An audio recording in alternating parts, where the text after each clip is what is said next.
ఒకప్పుడు ఒక చిన్న పాపాయి ఉండేవాడు. పేరేమిటంటే చిన్న బాబు.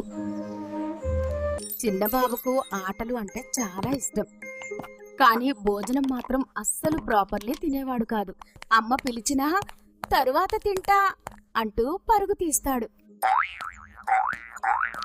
స్కూలుకి వెళ్ళినప్పుడు కూడా టీచర్ మాటలు పూర్తిగా వినేవాడు కాదు. అలా ఉండడంతో అతని స్నేహితులు కూడా కొంచెం బాధపడేవారు. ఒకరోజు చిన్నబాబు బలహీనంగా అనిపించింది. ఎందుకిలా అని ఆశ్చర్యపడ్డాడు. సరైనగా తినకపోతే శరీరం బలంగా ఉండదు మామా. అప్పుడు చిన్నబాబు అర్థం చేసుకున్నాడు. ఆహా, భోజనం చాలా ముఖ్యం పాపా.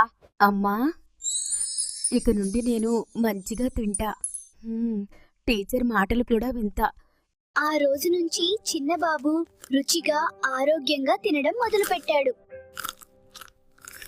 పైగా అందరితో ప్రేమగా మాట్లాడటం, పంచుకోవడం నేర్చుకున్నాడు. స్కూలులో టీచర్ చెప్పే ప్రతి మాటను జాగ్రత్తగా వినసాగాడు.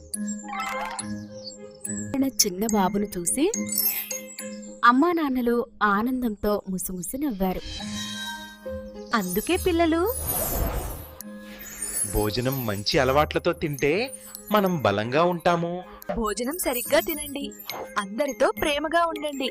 అప్పుడు మీరు కూడా చిన్నబాబులాగే స్టార్ అవుతారు.